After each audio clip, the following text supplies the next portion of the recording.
and welcome in to the first episode of this year's Building the Board. We are doing it through OnTap Sportsnet this year, right here, live on the Bears on Tap channel. Hope you guys are having a good night. In this first episode, you guys are getting to meet the scouts. So we have all our scouts here in the studio. I was about to say in the building. That doesn't really make sense. But I'm sure they're in a building. But in studio here, for you guys to get to know, talk about the positions they're covering, and a few players that they like. And so we're starting off with Tom Cavanaugh. Tom, how's your night going? It's going well, man. Trying to cram in as much football as I can because draft season is upon us, and there's just so many guys to watch, especially in this class. And it's a constant crunch this time of year, right? Of like between feeling good and then being like having just constant paranoia that you haven't watched enough guys yet. But Tom, why don't you tell the people a little bit about your background, where they can find your work, anything you'd like them to know about you? Yeah, so I've always been a pretty big football fan. I used to play, but I honestly don't think I became as big of a fan until I was done playing. I feel like I missed it, and it really made me like rekindle my love for the game. And then I really got into scouting just like in college, like as a hobby. I kind of just watched YouTube videos about it, and then I started doing it myself, and I was clueless. And the more I did it, the more I learned about it, and the better I got at it. So yeah, so I do my own podcast too. It's Bears centric. It's not. It is scouting elements to it, but it's more Bears centric, and it's called the Bears Blog Boys. I do it with my buddy Snyder. Yeah, you can find us. You can find it on my Twitter. I post it all the time. But yeah, that's basically my background. Awesome. And howdy to our friend Skokes, dudes, as always, coming in here. Tom, do you have a favorite college football team that you pay a little closer attention to? Oh, I think you absolutely. froze. It might be a little. Go ahead. I think you lost me for a little bit, but yeah. But my favorite college team is definitely the Mizzou Tigers, who are on the come up. They just made like a bowl game, one of the best bowl games, I should say, for them in a very long time, and they beat Ohio State. So everyone's coming back next year. They should be a strong, or I say they should have strong chances to make a 12-team playoff. Dude, it is a wild ride watching that quarterback that you guys have. I loved it. I bet on Mizzou so much this year, and it was always just a blast. Even when I lost the bet, it was like I was hanging on every second. Yeah, he has some Jameis-y qualities to him where it's like there's some amazing plays in there and there's some disaster ones too. Yeah. Now let's talk about players a little bit. So, as far as putting your Bears glasses on, who's a player that you have really enjoyed watching and think would be a great fit for the Bears? So I've really only gotten to get into receivers, and there's so many in this class. So haven't had a hard time pivoting off them. Like there's so many guys I still need to watch. But with that being said, with the hiring of Shane Waldron and how much motion they use and kind of the player that they like to motion, I think Lad McConkey is such a perfect Bears fit. Like he makes so much sense for that role. Someone you can get on the move. You can use vertically. He's a good route runner. He separates. He can make things happen after the catch. I just think with that versatile of a skill set, those are the guys you want to get on the move and make and put defenders in conflict. And Shane Waldron's going to be looking for guys like that because I think DJ Moore is going to fit more of like your X receiver, line him up on the outside like DK Metcalf, and they need kind of that complement. And I think there's very few better options than that than Lad McConkey. Plus, he's got arguably the best name in the draft Oh, class. of course, of course. It's just it's so memeable. It's great. Now, how about a player who might not be the best fit, but that you think has just been awesome to watch and have really gotten into their tape for? Adonai Mitchell, I think again he probably fits more of that X role. I think he has versatility to where you could line him up at different spots, but I don't really think he's like a motion guy. Like I don't think he's really like a Z move him around a bunch. I think he does his best work on the line of scrimmage against press coverage. Has some of the most rare like movement wiggle off the line of scrimmage you will ever see for a guy who's 6'4", 200 pounds. Like he moves like Jerry Judy almost, but like at a way bigger size. So I think he makes sense for the Bears in some regards because they still need a wide receiver too, but maybe doesn't fit in as well as you would like a Lad McConkey or like an Xavier Worthy. And when you say like X and Y, can you expound on that a little? Like what do those actually mean to you? So an X receiver is the guy you like line up on the line of scrimmage and rely on to win one-on-ones. Like those, like your go-to guy, like what DJ Moore was to the Bears offense this year. And obviously I'm not saying Adonai Mitchell has like wide receiver. I think he has wide receiver one talent. I don't think he's shown that on the field. Like the production hasn't been there to justify him being a wide receiver one. But in terms of that skill set, I think he's a guy you want to line up on the outside, put him on the line of scrimmage, let him deal with press coverage because he'll beat single coverage a lot. Like, I mean, at least he did on his tape. Yeah. Okay. Cool. Is there anything else you want to let anyone who might be listening, watching know about where to find you, what you're looking forward to, anything along those lines, Tom? Just follow my Twitter page at Tommy K NFL Draft or Tommy K _ NFL Draft, or better known as Goodbye Ben Johnson after the Bears retain Matt Eberflus. But other than that, you could find all my work on Twitter. All right. Awesome. Thanks for coming on tonight. And people, you'll be hearing from Tom a few more times before the draft as he'll come on and we'll talk specific positions in the coming weeks. All right. Have a good night, Tom. Thanks, Q. All right. And next up, we're going to bring Nick DeMeo onto the show. Nick, how you doing tonight? Hey, good. How you doing, Q? Good to see you again. I'm doing good, man. I'm doing good. Why don't you tell the people a little bit about yourself, your football background, so be it, where to find your work, and anything else that you think is interesting. So I have been a Bears fan since Jim Miller led a comeback against the Vikings in 2001. That's when No wonder we see things the same way. Yeah, so that's my first Bears memory. And I have just been, a staunch supporter since then through the good and bad, probably more bad than good. But, I love following the team. I love reading, everything they do. And this is actually my first time doing a real in-depth scouting. I've been doing more, I guess you would call it hobby scouting. I try to keep up as draft season gets closer, but this is good. This is the first time I'm focusing on one position group, and that's defensive backs, which is something I'm looking forward to doing. I've been enjoying kind of grinding the film and going through it. But yeah, I've been writing for On Tap Sports for the last year. It's opened up a lot of avenues of just meeting some really awesome people and getting my Bears opinions out there, and letting people know who I am, for, I guess, again, for better or worse. Hey, man, I mean, you've been killing it on the article front. So Well, if you haven't checked it out, ontapsportsnet.com, go look up Nick DeMeo's work. It's like he's writing Shakespeare about football. It's great. Now, do you have a favorite college football team, Nick, that you might pay a little more attention to? Yeah, I went to Georgia Tech, so I follow them. They've kind of been on the up and up this year. They made the Gasparilla Bowl. They won that bowl game. I like their coach, former offensive lineman. My wife went to UGA, so if I want to watch good football, I tend to kind of flip that on the last couple of years. But yeah, I kind of stick within the ACC, SEC. I live in Atlanta, so I'm exposed to that a lot more. But yeah, Georgia Tech, I went, when I went there, that was the Calvin Johnson years, Demaryius Thomas, Josh Nesbitt, Chan Gailey was there. And then they kind of dipped off a little bit after Paul Johnson left, but I still keep up with them. So not a lot of great prospects to follow this year, but maybe down the road. And our friend Scott from Iowa wants you to tell them all about Cooper DeJean. Oh yeah, he's good. He's real good. So let's see. One thing I wanted to say. I was telling Robert this earlier. When you and Robert both said, "Oh, we'll take DBs," I was like, "Thank God." Yeah, I don't know how to scout those guys, man. I can't look at them. They confuse me.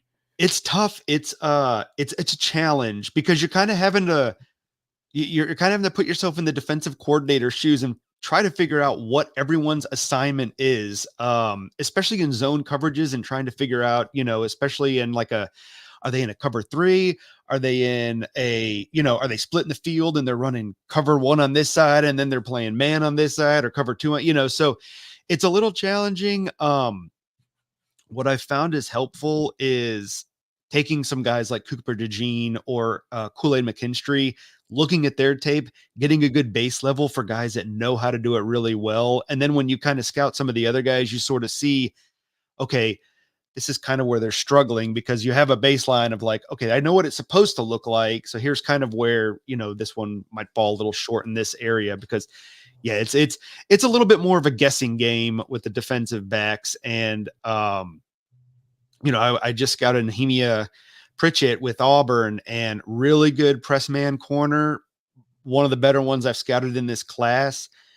His zone instincts are a little, they need improvement, but at the same time, I'm watching it, and he had 3 defensive coordinators with Auburn. And I'm like, is this a matter of him having poor zone instincts, or is this a matter of him and his teammates constantly having to learn new defenses, figure out where they are, and just kind of not know, what their assignment is? So it's taking that and trying to project it with coaching. Can this be fixed? So, Right. And that's a huge thing in it, right? Like, of separating the situation from the player and the right. personnel from the player and the circumstances. Like, it's something that I really enjoy in the draft process. Yes. It's like you're putting a puzzle together, right? And you're trying Right. to find the answers of like, well, what can this guy be with the right coaching? And obviously, it's all under the assumption that the guy's coachable and the guy Right. is smart and the guy, like, you can't really figure that out on tape per se. Mhm. But what you can figure out is this guy's got the tools. He seems to have Yeah. the goods, but everything just keeps going wrong for him, and that might be the Bears' Right. benefit if we get Right. this right. Now, on to some of the players. Who is your favorite player that you've seen for the Bears that you might, just kind of have in your mind that you're interested So in?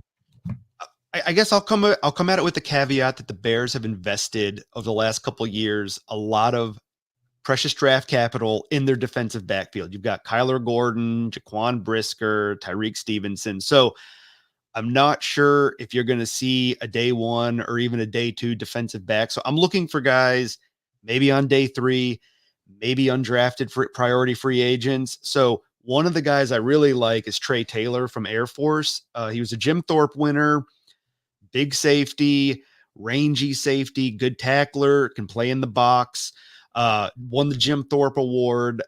I really like him he's a 5th-year senior. His coaches rave about his leadership. He's just a guy that I think Ryan Poles, he reminds me almost of a guy like Travis Bell, a guy that they just fell in love with the person and then they drafted him, and Travis Bell went on to Atlanta. But I could see them prioritizing maybe, they don't have a 7th round pick. They could trade back, maybe get one, or Trey Taylor is a guy that might not even get drafted. He's going to the Shrine Bowl, but I'm not sure if he could be a guy that doesn't even get drafted. And if so, he could be someone they target as a priority free agent. I just think with his makeup and his traits, he would be a guy that could come in immediately, play special teams, be Jaquan Brisker insurance, because Brisker seems to always be getting dinged up one way or another. I don't know if he ever had, I don't know if you can project him as a long-term starter per se. I don't know if he has that type of skill set, but I think he could be a DeAndre Houston Carson that sticks around for 8 or 9 years, a special teams ace, a guy that can come in a pinch and then, put together a decent career and be really good value that you get at the back end of the draft, whether it's, like I said, in the 7th round or as a UDFA. Okay, interesting. That sounds like you put a lot of thought into that one of like where could they find, like, where do they need depth and where are they gonna, like, a guy who plays special teams and Yeah. day 3 UDFA. I like it though. I like the detail. Now, as far as one other player that I was going to ask you about, this guy maybe isn't such a good fit for the Bears for maybe positional need, maybe scheme wise, whatever it might be. But who's a guy that you just have really enjoyed watching play football that you want to talk about? So he's a scheme fit. I would love him on the Bears. I just don't think it's Kool-Aid McKinstry. I could watch his tape all day. I think he is a perfect example of prospect fatigue. I think he is still a top level talent. For those watching, prospect fatigue is a person that a prospect that is almost unanimously considered the best in their class, but they've been considered that way so long that as the draft gets closer, they kind of get knocked down pegs, and then their flaws get a little magnified to where they probably get artificially deflated as a prospect. And I think that's kind of happening with Kool-Aid. I don't think he'd be a target for the Bears just because, like I said, they've put so much draft capital into their defensive backfield that it would almost, they just have positions of need elsewhere. But if they were to draft him, he is one of the most fluid athletes as at cornerback. His zone coverage, his press man technique is just phenomenal. I mean, the flaws in his game are minimal, in my opinion. I mean, really, the flaws of his game are he can get a little aggressive at times, and at the top of like a comeback route, sometimes bigger receivers can bully him. But I mean, you're picking nits, in my opinion, when it comes to Kool-Aid. And he's a great example of you just watch, you can just tell he's a Nick Saban coach defensive back. His technique is so sound. I mean, he's just in a long line of these guys that come out of Alabama that just look, Terrion Arnold is another guy that I haven't had a chance to get too much into the tape, but I'm going to probably have the same opinion about him. I started with Kool-Aid because I wanted to see who I think, for the longest time was considered the best. And I knew that because of his zone proficiencies, I knew that he would be someone that could fit in the Bears defense. And just the way he is the field general for that Alabama backfield constantly. There was a play, I can't remember who it was against. It was one of the coolest plays I ever saw. He, in the middle of the play, is directing the safety where to go while he's defending a wheel route, and he knocks the pass away. I mean, it's just, he's a versatile. He can return punts. I mean, it's just, he's a guy that, if the Bears hadn't invested 3 second-round picks already and maybe if they trade back from 9 and they can pick up, because I've seen him going anywhere from mid first round to even now later first round. If they don't feel confident about re-signing Jalen Johnson, Kool-Aid would be great insurance. But again, I don't know. The fan base would probably roll their eyes with yet another defensive back getting added so highly in the draft. Is he even going to start?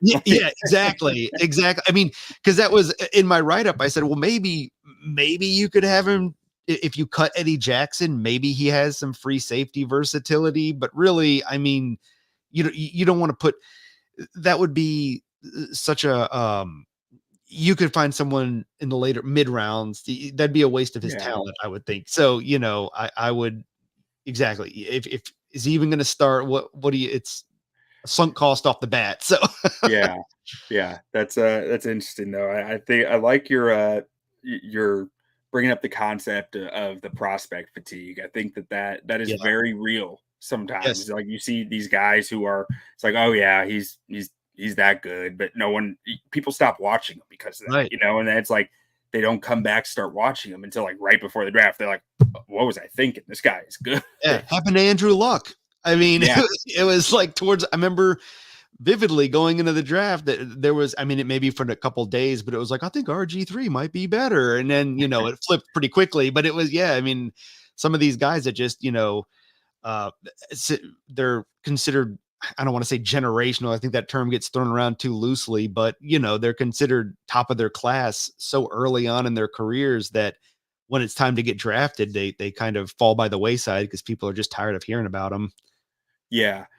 All right. Well, Nick, is there anything else you want to tell the audience here while we got you? If not, everyone, you'll be hearing from Nick in the upcoming episodes. Like I said, every week we'll be putting out positional episodes where we're talking through prospects at single positions per episode. But Nick, anything else you want to add?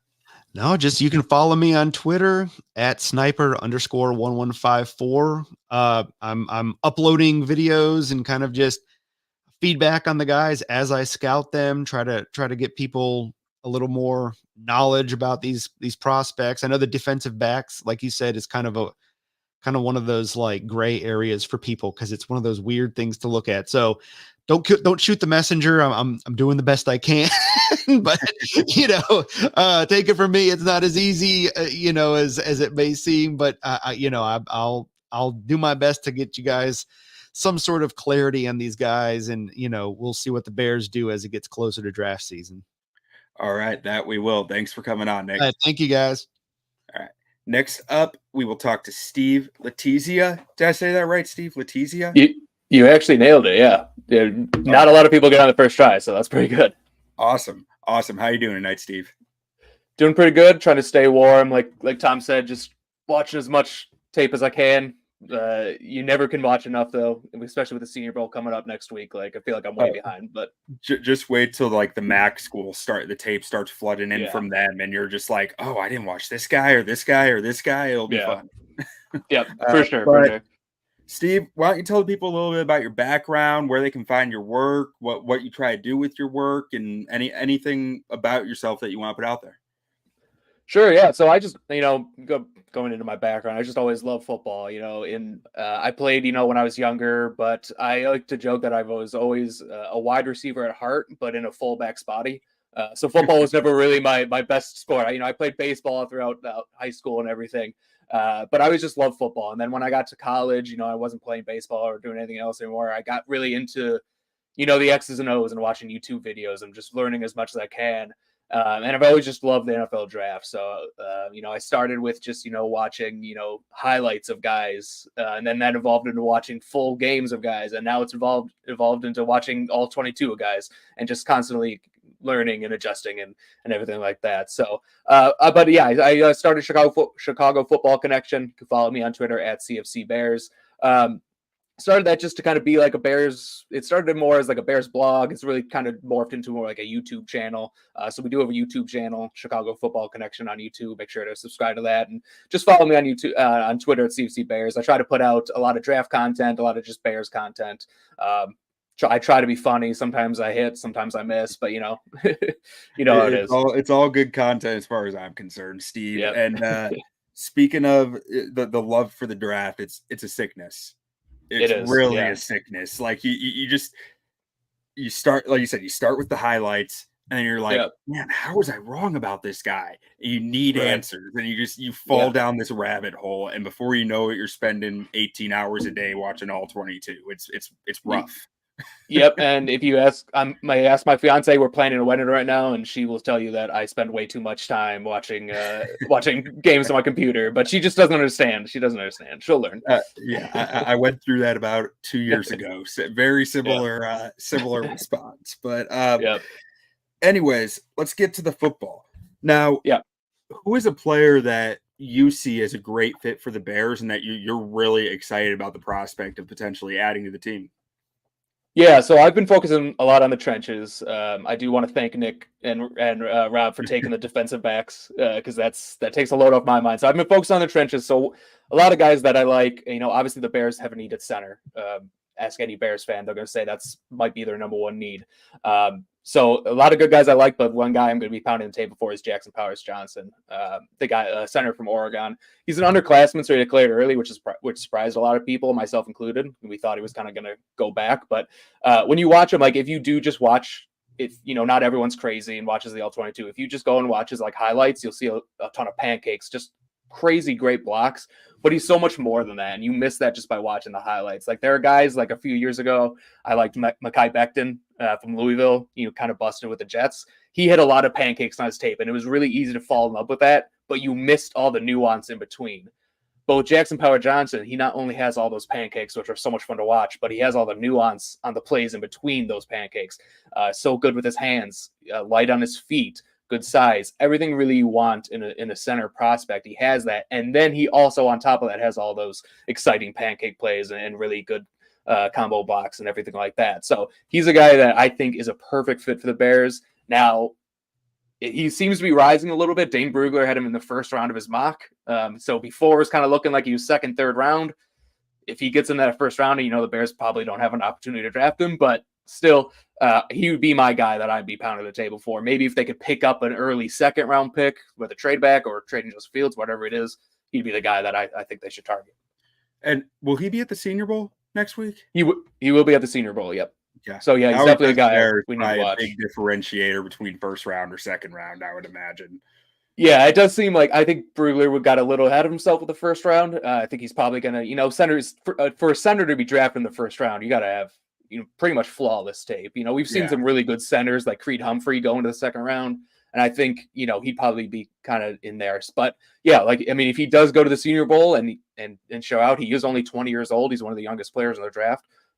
It's actually his birthday today. He's 21 years old today. Oh, So I saw that on Twitter. So a little shout out to JBJ and his birthday. But yeah, if he goes to the Senior Bowl and shows out, he could potentially sneak in the first round, but probably a second round player. So when I think I've watched 3 games of him, and halfway into the second game, I got a bright idea that lasted for all of 15 minutes, because I was like, I don't have time for this after 15 minutes of doing it. But I was like, I can throw together a 5-minute cut up of this dude just crushing inside zone and duo block combos. And by crushing, I don't mean the pancake. I mean, he is just flawless. It is so beautiful. If there's a really popular O-line run blocking seminar on YouTube from Jim Mouse McNally, where it's he spends probably about an hour of it just talking about inside zone footwork. And it's this JPJ could be the poster child for it. It's just beautiful. Yeah.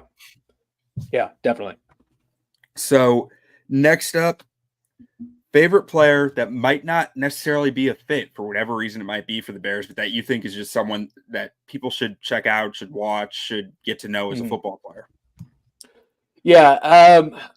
There's so many guys that came to my mind when you said to kind of think about this, but this guy I think that I'm going to bring up, I think is a fit, but I don't think the Bears would draft him. And that's a guy I'm very high on, is J.C. Latham. Not a sleeper by any means. He's a guy a lot of people know of. I'm not saying that, but he's just a guy who's just going to be a really good football player in the NFL.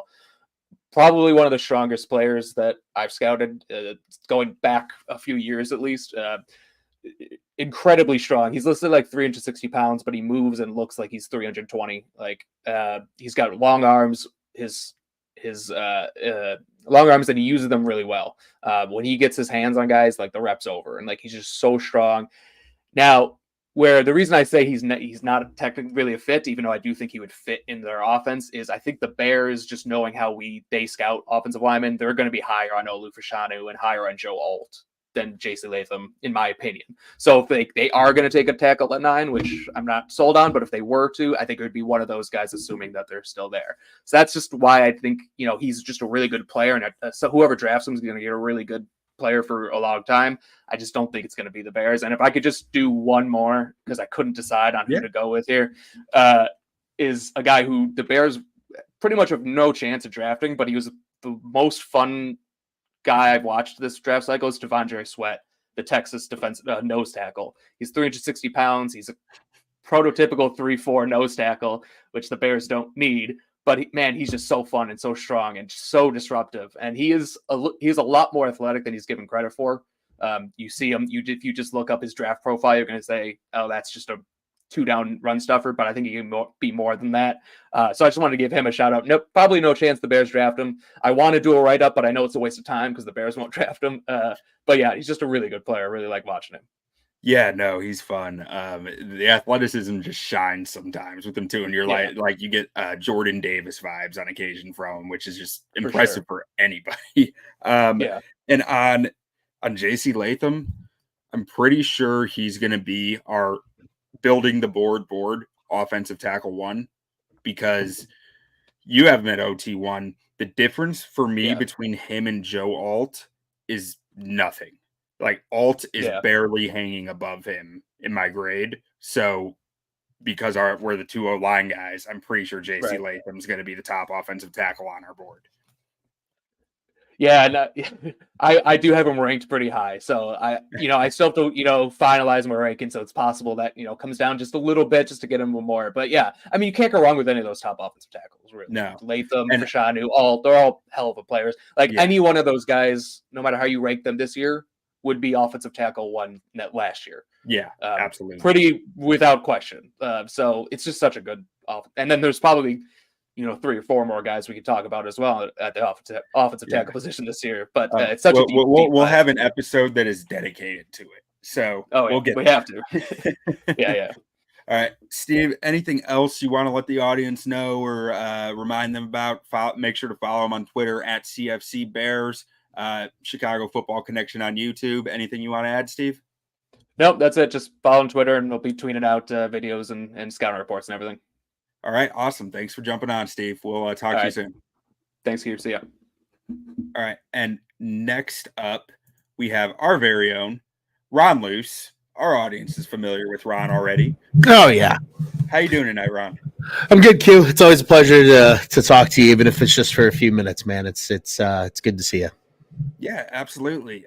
So obviously, no introduction needed here. I mean, Everybody's probably sick of my voice. I'll tell you what, I think a lot of Bears on Tap fans probably love this episode because they get to hear more of you, less of me, and more new voices. So I'm very supportive of only, just being a small microcosm of this episode. well, I was actually about to say, why don't you give a little bit of your football background? Because I think you have one of the more interesting ones of anyone on this team. Sure. So I did not play organized football until I got to high school. That was a sport I've loved. I was that freaking. I am right there with you, and you and Steve were talking about the NFL draft being a sickness. I was the kid that, like, growing up would fall asleep to, like, the NFL Combine in February. Like, that's what I would do. NFL Network was constant on my television. I watched it from sun up to sundown. It's gotten to the point where it's a sickness where I can probably tell you where 90% of the NFL went to college because it's how my brain works. But played finally in high school. I wanted to be kind of like Steve, right? He was a wide receiver at heart, but in a fullback's body. I was a tight end at heart, but I was in an offensive lineman's body. I got stuck playing center. I played center 3 of the 4 years in high school.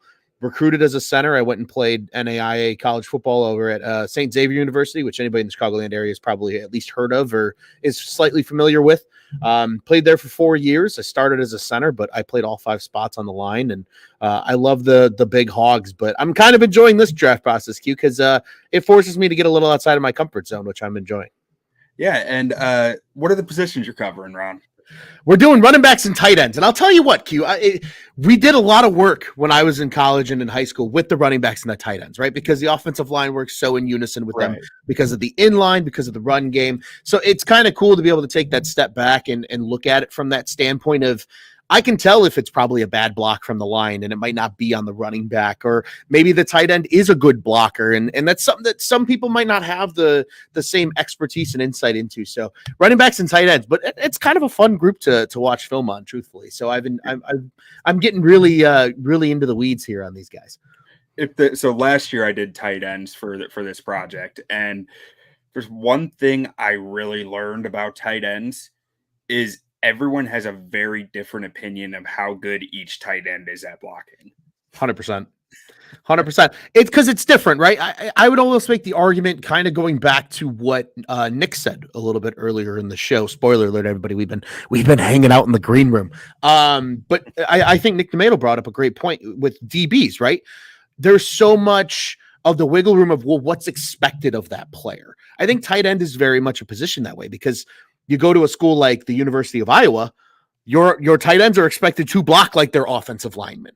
Right. But you go to a different school based on the system they run, maybe based on the skill set of a certain player, their blocking might come when they're on the backside of a play and it can be subpar, or maybe they're expected to just give a chip block to help a tackle. So there is some, I think, gray area to it, Q. And I think that's something that you probably experienced last year doing that. Is it really is a position that it will depend on the scheme and it will depend on the player as well. It's not just exclusively kind of black and white, like, oh, is that a good block or not? Because you don't know what the tight end's expected to do necessarily play to play. Absolutely. So now these can be any position, but obviously you might know the running backs and tight ends a little better. But Sure. Who's your favorite player for the Bears as of right now that you've watched? I will keep it to a position I've watched, because I admittedly don't know much about this tight end and running back group outside of maybe 2 names. And I think that's part of the reason why this process is so fun, because it truly is a learning experience. Yeah. I think it's almost better when you don't know that much going in, because you are coming in with a clean slate, no preconceived notions. You are just watching a guy play football that you know nothing about. Exactly. And it's a beautiful thing. I love learning about these guys and being like, ooh, that was good, or ooh, that was not so good. But a guy that I really like, Q, and you know what? I've seen a lot of chatter about it in the world of Bears Twitter of, well, the Bears needed to hit on a running back, and it might be in free agency. It might be in the draft, all these different things, because they need somebody to complement Roschon Johnson, right? And I think it was friend of here and part of this project, and you'll get to hear from in a little bit, and Mr. Robert Schmitz talking about the running back position is probably going to evolve again and be used more, and you're going to need those quality backs. When you have a 6'2" running back like Braylon Allen, who can literally do everything that's asked of a running back, he is such a fascinating player. And I think he's a perfect fit for the Bears, Q, because I think about those Seattle teams, right? Especially now under a new OC, Waldron. I know that's something that hasn't probably been touched on too much so far in the show, but you know, he loves guys that can just look at the recent running backs, right? In Seattle, you got guys like Rashad Penny, who was a bigger back. You had guys like Kenneth Walker, who is he runs like he's a bigger back. They like those kind of guys, even going back to the guys like Chris Carson and even Marshawn Lynch, right? Like under Pete Carroll, the running back position in Seattle were big dudes that can do a little bit of everything. Braylon Allen's that guy. Doesn't catch a lot of passes because he played at Wisconsin. That's fine, but he had a career high in his final season here with 28 catches, had well over 100 receiving yards. But Q, I think what's so impressive is you saw a noticeable burst that I don't think he had in 2022 on a lot of his film in 2023. So that first step quickness getting better and improving year over year is exciting. But, and you'll appreciate this, Q, because you know I'm a sucker for guys that can block. He might be the best pass blocker at the running back position that I've seen in a while, because he has no issue. He gets in, he knows the fit, he knows how to take guys on, he knows how to contort his body if he knows he gets a little off balance, and he'll take a hit to get run over if it's for the better of his quarterback. I think he's from what I've seen so far, and there's a lot more guys I'm going to dive in deeper on. But to me, Braylon Allen would be such a unique running back in Chicago. Almost gives me a little bit of Matt Forte vibes without the pass catching upside, right? Like, but yeah, a little bit of that complete back nature. He's freaking huge for a running back. And I think Chicago fans would fall in love with him because he's going to ground and pound and has no problem running between the tackles. Braylon Allen is that guy right now for me. It might change, but as of today, that's my guy right now for the Bears. And it's probably worth noting, the Seahawks spent a second-round pick on a running back each of the last 2 years. There you maybe go. That's Pete Carroll. Maybe that's Shane Waldron. I'm Sure sure we'll find out. Now, how about someone who might not be as much of a clear fit for the Bears, but that you just really think is an interesting prospect? He's a guy that I can make a case for fitting, Q. I think the quote unquote reason he's not a fit for the Bears is because I just don't think he's going to fall within the round of what the Bears are drafting for that need, right? Because you've talked about it. All of our great contributors here at Building the Board have talked about it as well. Of, on whether it's personally or on here, et cetera, there's a really good chance it's going to be Caleb Williams at number 1. You're probably going to go receiver at number 9, right? Mel Kiper says it's going to be Odunze. Other breaking things over here. Other guys are saying, maybe it's Neighbors if he falls to 9. Brock Bowers would look so good in a Bears uniform. Just so good. Like he's so good. And this guy has been around, I think is a guy that is suffering a little bit from prospect fatigue, right? Because he's been so hyped up in that Georgia offense for so many years, but he's so good. And it might have actually been you that had this stat of the amount that the Seahawks ran 12 personnel. They love the 2 tight end, 1 running back, look on offense. Bowers on the opposite side of Cole Kmet would be disgusting for whoever's playing quarterback. I could give a damn at that point who it is, because you got 2 guys that are probably pretty close to complete tight ends that are not only weapons downfield, but are also going to help your run game. And I think that's just such a fascinating idea. But to me, even if the Bears do get another first-round pick, it's probably later in the first round, unless they magically convince the Falcons to give up the 8th pick for Fields. It really is the only scenario I could see. he would look so good. I just don't think, even if they get that late first rounder from Fields, maybe from like the Steelers or somebody of that nature, I don't think he makes it that far because he's just such a good player. I mean, he would look great at number 9, but I think they go receiver at 9. So for that reason, he's my guy that like I'm going to sit and daydream about him in a Bears uniform, but he's probably not going to be in a Bears uniform when it's all said and done.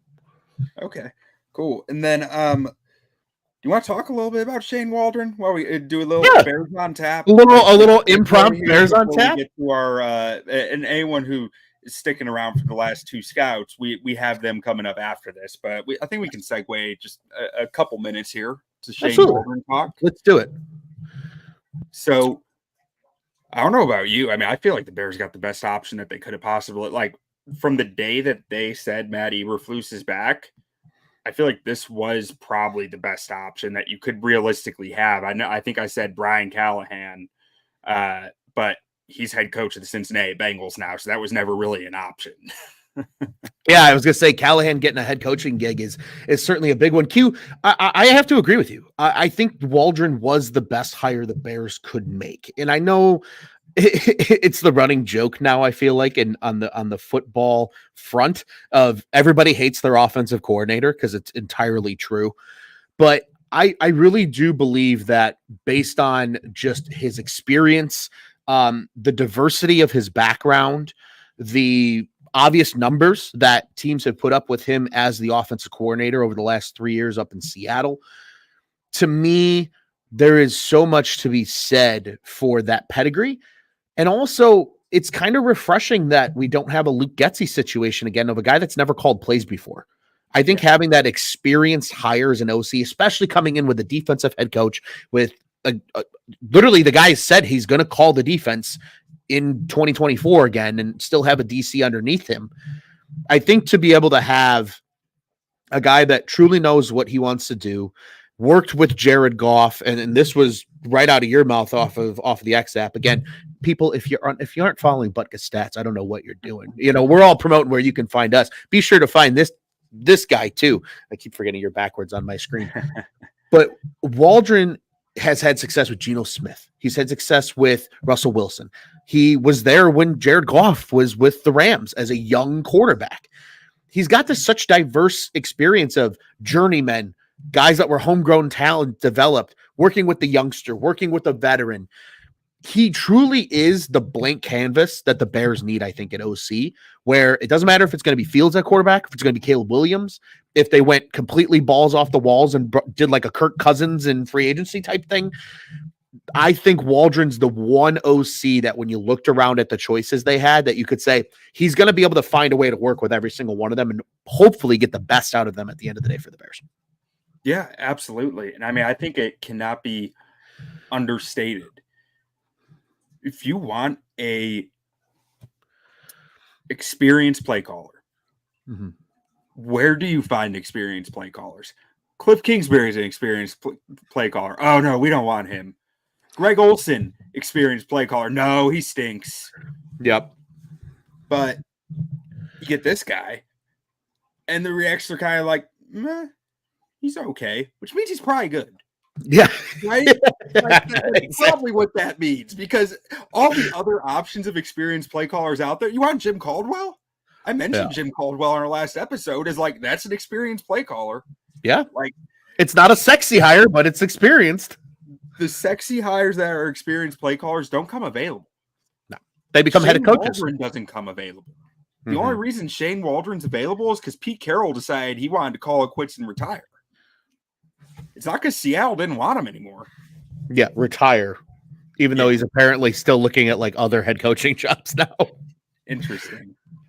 That's the rumor. I don't know how true that is, but yeah, I hadn't heard about that. That's interesting. But anyways, so I'm pretty happy with it. I think it's about as good as you could have possibly hoped for, as long as you were bringing Eberflus back. It's the only way you're getting a better play caller, I think, was by getting rid of Eberflus. 100%. And I again, kind of as mentioned by Tom at the top of the show, right? It's goodbye Ben Johnson, because like you said, Q, the elite play callers become head coaches. They don't just become OCs again. It's not usually how this process works. You know, you got kind of a rare instance even with Canellis going to Tampa Bay, but now he has one good year Baker Mayfield throws for 4,000 yards, and all of a sudden he's in consideration for head coaching positions now too. That's just how this league works, especially in the day and age when offense and high flying passing games and things like that are king right now. So I agree with you, Q. Like this, Waldron is such a rare example of a guy that's available for the Bears to go get him. Now, just the key is keep beefing up this offense. I mean, we've seen what happens when, they're bringing in Geno. They're going to suck. Remember that narrative? I remember that narrative. I remember talking number one pick. Right. I remember sitting, a good friend of mine. So as people know it, that listen to Bears on Tap, that listen to you and IQ, we're both Cubs fans. You can hear me over at Cubs on Tap as well. Friend of the program over there, Miss Rachel over in the UK. She's a Seahawks fan. It's a weird story as to how she got there, but she's a big Seahawks fan. And I remember asking her before Geno's first season, I said, are you prepared for the Seahawks to suck? And this is like August of 2022. And she's like, yeah, I'm hoping we can win like 6 games. She goes, I think we can surprise some people and be middle of the pack. But, I'm keeping my thoughts low.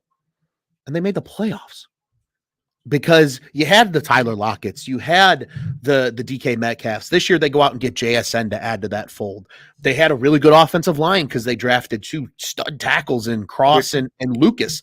You got to say, though, 2 rookie offensive tackles blocking for Geno Smith was not exactly a recipe for success. And they still made the playoffs. Like I think that's what a lot of people are losing sight of with this hire, Q. And I know there's been a lot of voices especially in like the radio.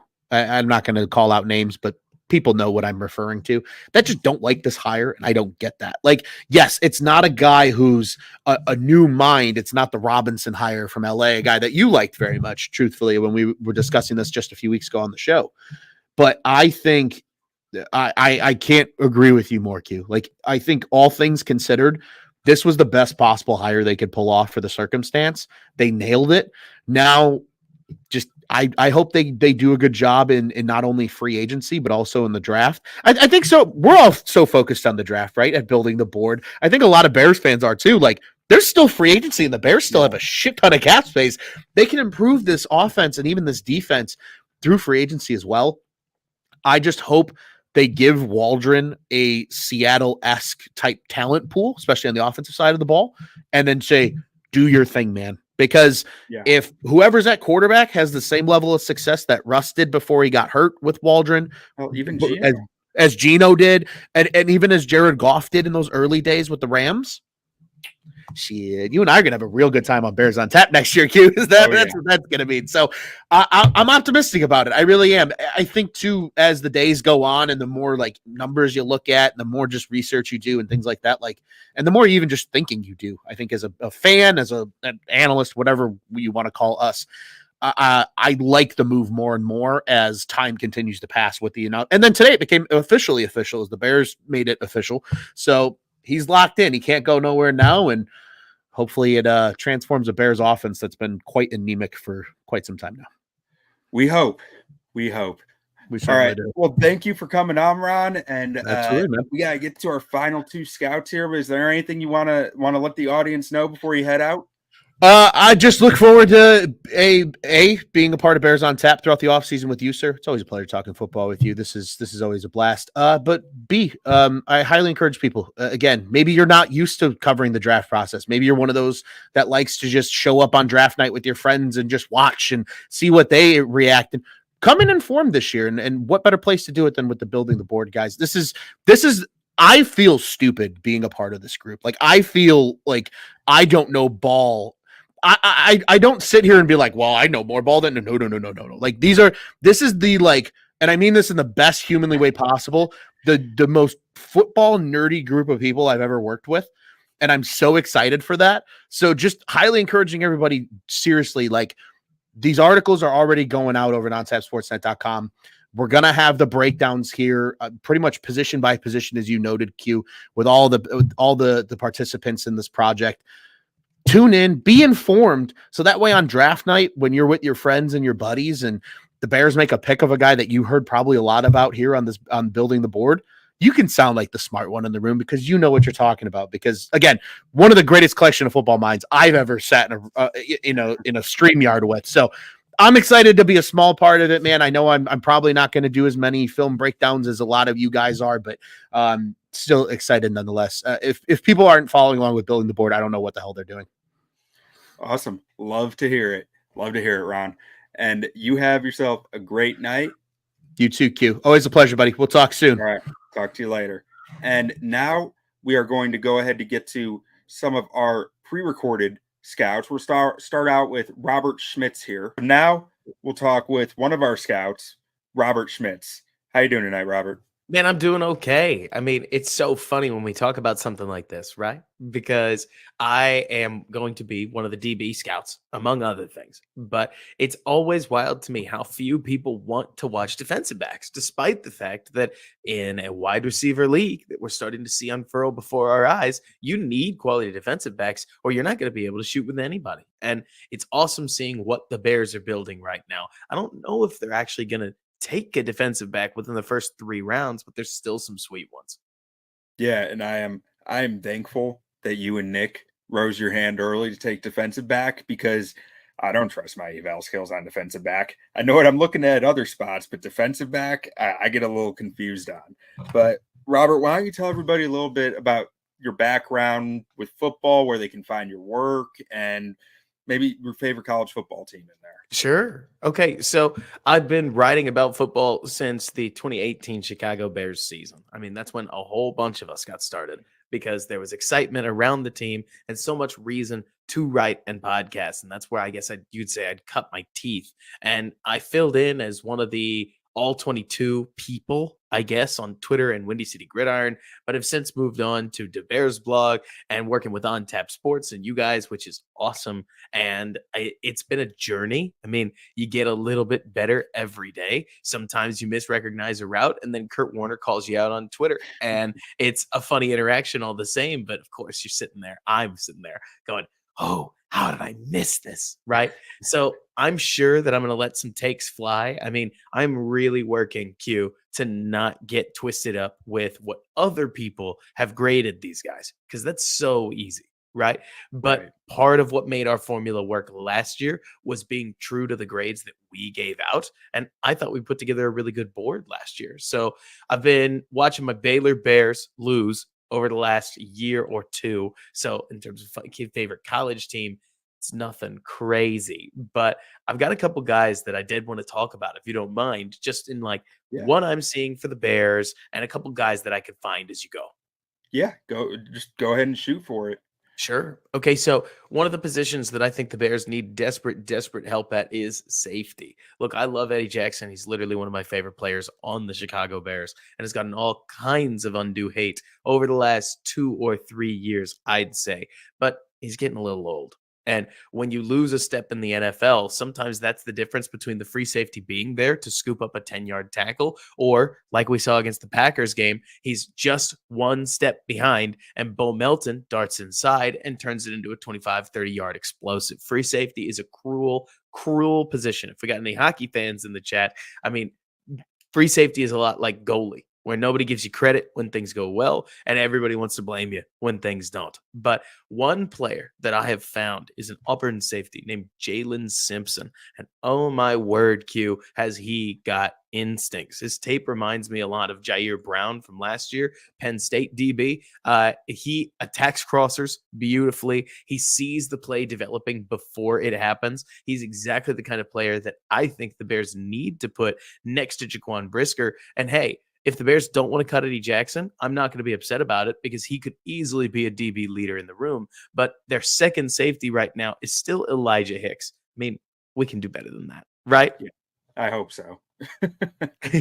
And then it's so funny when you watch DBs because that means that I've been watching a ton of wide receivers and tight ends too. I mean, you have to get to know the weapons across from the DBs or the context around the DBs doesn't make any sense. Kalen Carson had this, Kalen Carson, who's a corner out of Wake Forest, had a tough but really stern game against this guy who played for Florida State. Where's number 4, right? So, oh yeah, it's Keon Coleman. And the Yeah. moment that you're able to color those lines a little bit and say, okay, he's going up against a guy who I think is going to be in the NFL's first round, it helps you understand what you're watching. But Texas A&M receiver Aeneas Smith, he's a grinder. He's the kind of guy that you draft to be your wide receiver 3, and then you hope that he turns into like a Khalil Shakir type in Buffalo, right? Always in the right place, always at the right time, and outstandingly physical in the way that he plays the game. And these Bears receivers, I mean, Q, if you saw the same Bears team I did, I think that they want to add bodies that can block. And so 5'10, 200-pound Smith is a great option that you might be able to get in the 4th or 5th round that could bring that along with him while still providing a boost. I mean, obviously, we hope it's not the only receiver in the draft. Yeah. And I mean, you're right. I was writing up a report the other day for Roman Wilson out of Michigan, and it was like, man, I liked his tape, but I just wasn't sure there was a fit there for a Shanahan offense, because you look around the league and you see Jawan Jennings, you see Alan Lazard, you see these big blockers in the Yes. slot there, and that's not really your typical slot receiver, though. So I think it's a really good point. Now, as far as outside of just Bears focus, who's a player that's really stood out to you, but might not really be the best fit for the Bears, but you just think is a fun watch? Might not be the best fit for the Bears, so I can't Yeah. talk about unlucky number 13 at USC. I mean, obviously, everybody's wrapped up in the quarterback tape, right? Like, Yeah. in my opinion, when you crack Caleb Williams' tape open, you go, wow. But anyways, like you're saying, let's move off of that for a hot moment. I am worried that Lad McConkey, despite the fact that he makes so much sense for the Bears, because he's a slot receiver that gets open at will and he blocks like crazy. I mean, not to quote Moneyball here, Quentin, but Lad McConkey's biggest fault is that he doesn't look good in his pads, right? You look at Yeah. the guy and you think to yourself that he looks like a high school walk-on, right? But he's got great feet. The problem is, Q, I don't see how the Bears get a pick in the, let's call it like very late first, right around there where Troy Franklin could go, right around where Devontae Walker could go. Like maybe the Bears trade down from 9 to like 30, but I Right. doubt it, right? So Yeah. he may just be a player that the Bears are going to miss simply because he won't be at any of the spots where they're going to want a receiver. And in fact, they may have already taken one earlier in the draft. Yeah, I think that's a really strong point too, of like something that you didn't really think about that much until you start trying to. This is something I noticed last year, until you start really trying to build a board for yourself, and you just go, man, this player just doesn't make. He makes all the sense in the world for the Bears, Mhm. but he doesn't make sense because of where he ranks and where Right. their picks are, and it's just going to cost too much capital for them to go find a way to get that player. It just won't add up anymore, and I think Right. that's a really good point. There's one more guy, if you don't mind me talking about him, that I'm really Yeah. curious to see what the Bears do. So I'm watching Utah last night, right? Watching Utah against Oregon. And you got Cole Bishop and you got Sione Vaki, both really solid safeties that both should get drafted. We can get into their grades later, right? But there's this running back. Where's number 0 that they can't tackle? Right? His name is Bucky Irving. And I mean, it's so fun, like you're talking about, Q. I know you've dealt with this before, where you're watching a completely different subset of players and you go, okay, who is this? And then you look it up, he's declared for the draft, and you go, oh, I'm really interested to see what the Bears do at running back. I think I've been watching too much Packers tape, because when I watch Aaron Jones take over football games, I think to myself, it's a too high world. And these teams that have an electric running back are eating in it. And so I wonder if the Bears would consider investing a little bit more juice so that they could get a juicy running back. Because as much as I love Khalil Herbert, he's obviously coming off of an injury. He was a step slower from the moment he got back in a Chicago uniform. And with Roquan Smith being more of a hammer, you need that guy who's going to be your lightning to his thunder. And so I don't know what the Bears will do, but a third, like a late third, mid third round running back, if somehow the chips fell that way, I think it'd be a lot of fun, Q, because those positions, I mean, they can just make a much bigger impact than we've allowed within recent football discourse, because we're so focused on talking about why you shouldn't pay them that we're leaving off the table just how good a great one is. Yeah, I think, and it goes hand in hand with the conversation of you should not pay them, of you need to replace them. right? I mean, it's two things, and you're not going to hit on every single one. So you need to be taking them every year at some aspect. And I think Bucky Irving's a great name to bring up because the few mock drafts I've done, I'm sitting there in the third or fourth round staring at Bucky Irving, He's and I'm right like, there. He's it right makes there. sense. It makes sense. All right. Well, thank you for coming on and talking with us, Robert. We'll see you back when we come to talk multiple positions. And is there anything you want to let people know before you head out? Nothing specific. I mean, it's going to be a great draft season, everybody. I guess the only thing I'll say, Q, if you'd allow me to just be a little preachy, right, Yeah. is don't let the Justin Fields conversation weigh down the fun of draft season. I mean, especially if the Bears take the number 1 overall pick all the way to draft day, this conversation is not going to end for a very long time. I mean, the only way that it would end any earlier would be if Justin Fields get traded before, say, the league new year or something like that. But I mean, there's just no guaranteeing that that's going to happen. There's a bunch of really fun football players, and the Bears have enough draft capital to find a lot of really helpful players and supercharge a team, whether they trade number 1 or not, if they hit on the right picks. And with Poles' draft record, I think that's a very fun thing to talk about. But if you got to ask me, don't get so wrapped up in what's going to happen at quarterback that you miss a really fun draft season. Absolutely. I agree with you there. Thanks for coming on, Robert. We'll talk to you later. Anytime. We'll have one of our flex scouts, Bruno Ogier, come on and tell you guys a little bit about himself. Bruno, how are you doing? Good. What's up, Q? Yeah, I'm a co-host here on college football on tap for the On Tap Sports Network. So me and another co-host, Chris White, we normally do it every Friday. And it kind of changes throughout the year. We kind of do 2 shows throughout the college football season each week, and then we do one here and there as we get more news and more things to kind of talk about. It's kind of in a odd spot once the season ends. You get a little bit of a lot of transfer portal news, but most of that comes during the end of the season anyway. So most of that news has already come out when we do. And then once all the national signing days and everything like that, we kind of go into that on there. So we're still live. I believe we'll be live this Friday. So check out College Football on Tap. So yeah, looking at this draft this year, I always look at offense. I'm an offensive guy. I love to see offensive football games. It's very rare that, even though I'm a Chicago Bears fan and we thrive on defense here. They don't exactly go together very well, do they? Yeah, no. And the Bears. So it'd be great to see the Bears end up getting some high-end draft prospects this year in terms of their offense. I think, the defense could obviously use a little bit more help, get another edge rusher in there, really help solidify the defense in general as long as they re-sign Jalen Johnson. I think that secondary is going to be very solid next season. Obviously the addition of Montez Sweat was huge for the Bears. It turned around the way that the whole entire season looked for them. So hopefully they do end up getting an edge rusher. But, my main focus, I look at the offense.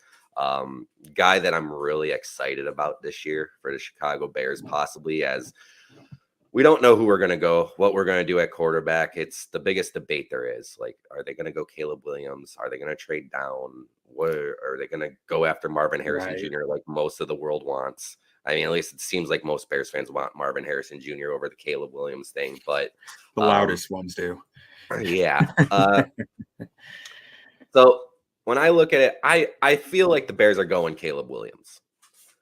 So for me, a prospect that I am very excited about that could potentially fall to the Bears at number 9 would be Rome Odunze from Washington, the wide receiver.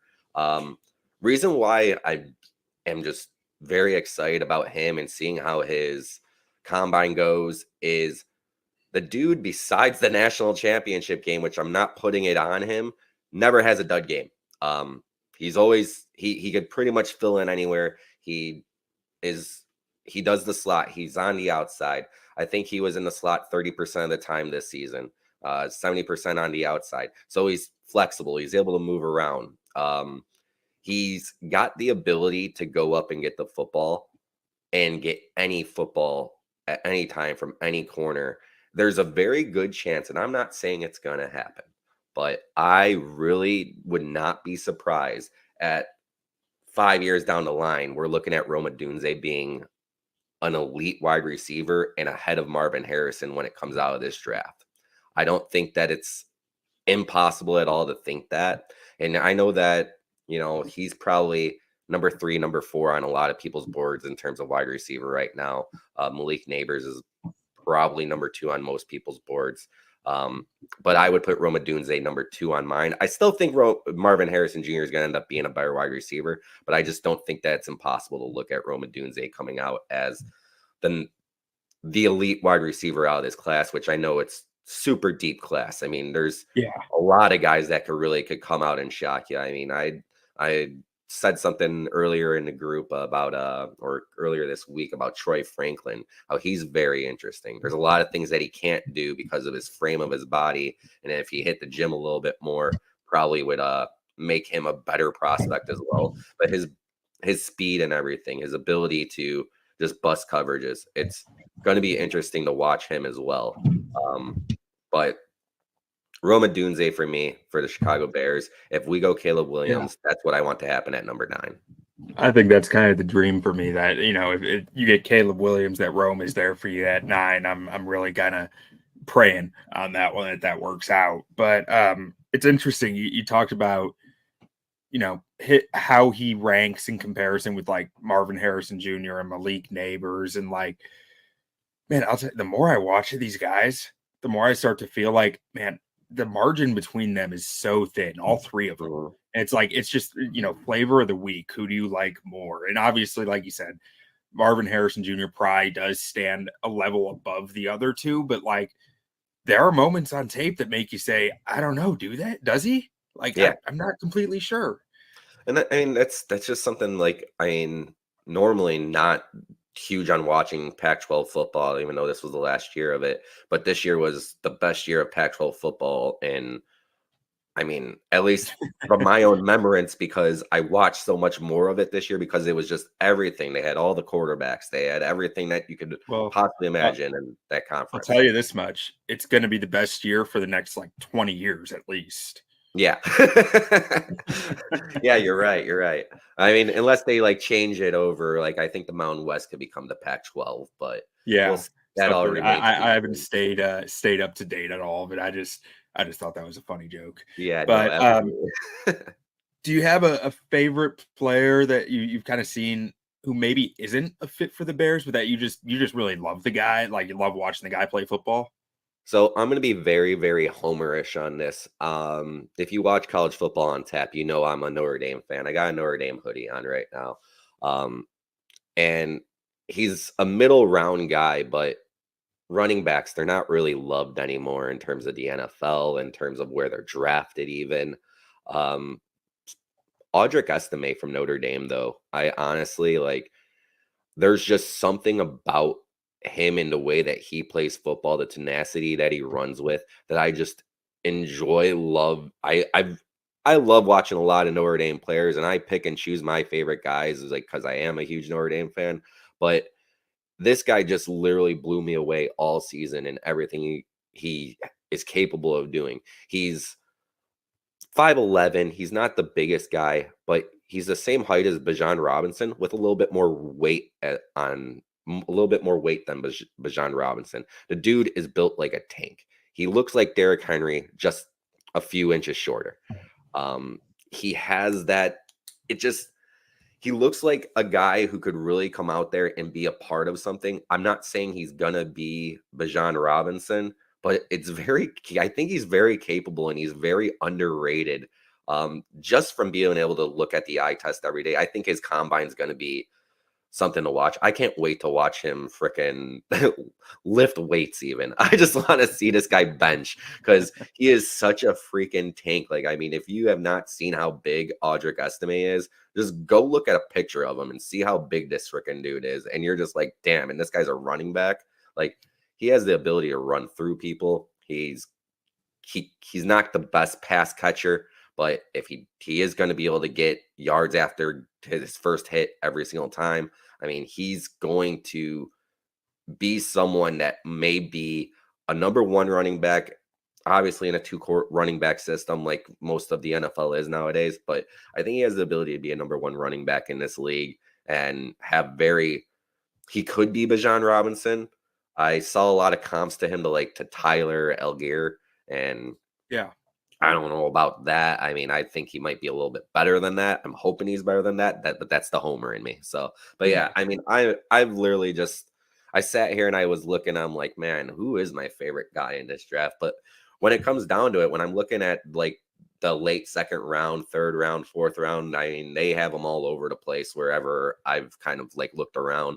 But wherever he goes, I'm going to be very excited to watch his career and see where it goes from there. Yeah, I mean, even you said Algier, like, I don't know that there's many running backs you'd be that upset outside of like a first round pick if you got the production Algier's put up. Yeah. You know, I mean, that's kind of a compliment because he's been pretty good in Atlanta for them. How is Estime's speed? Actually, I haven't watched any of him yet. He's on my list, but I did see like that his last time that they like projected or did a 40 with him, it was like 4.4. So oh wow, like, okay. yeah. So I mean, that's good. yeah. I mean, and that I honestly, when I was looking at that, I don't know when that was from. So I don't know if that was. I mean, he was only a 3-star recruit coming out of high school. So I mean, he wasn't like he was middle of the pack guy in terms of recruiting as well. But he ended up landing at Notre Dame and having a very successful career. And Yeah. I mean, it was one of those things where you looked every week on your DraftKings or FanDuel or whatever you did, and you're like, 2 touchdowns, Audric Estime plus 220, sure, because you were getting them at like minus 300 to score a touchdown every freaking game after the first 2 games of the year. So, I mean, I think I had like 4 first touchdown bets with him this year that I won just because that was what Notre Dame did. And I was like, There all you right, go. cool. Give me the plus 400 on that, and I'll take it every time. Absolutely. All right. Well, thank you for jumping on with us to talk a little bit, Bruno. Again, Bruno is one of our flex scouts. He is focusing some on wide receivers for us.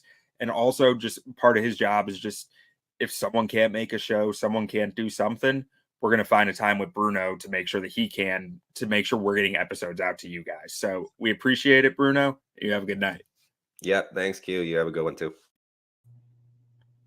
All right. Now, that wraps up our show for tonight. I hope you guys enjoyed it. Thank you guys for watching, for sticking with us. Make sure to go over to ontapsportsnet.com. We have scouting reports being published daily, 2 per day lately. You can find them. We have strengths, we have weaknesses, we have background on each of these guys. Their recruiting profiles from high school are linked in most of them. We give you guys a pro comp for every player that we put out. And our goal is to have 100 to 150 of these out by the draft, because in order to build a top 100 big board for the Chicago Bears, which is our goal, we need to have at least a little over 100 players scouted, probably around 150 scouted to really know that we got the 100 best players in there. So go check it out at ontapsportsnet.com. You can filter it by NFL draft category to get straight to the prospect profiles. And you could also find plenty of Bears content, opinion articles, news, whatever you're looking for. And it's not just Bears there, folks.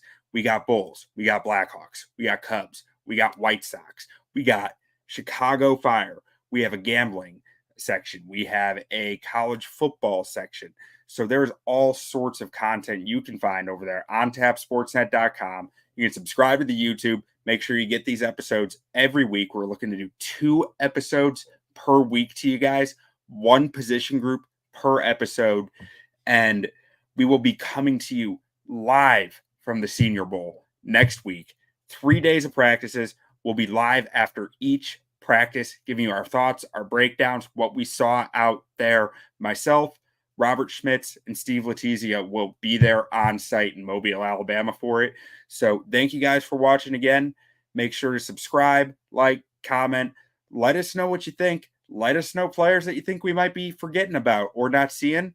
And remember, we are a part of the Bears on Tap podcast here, one of 2 Chicago Bears podcasts over at ontapsportsnet.com, along with the Bears Nation podcast. Thank you guys for watching, and bear down.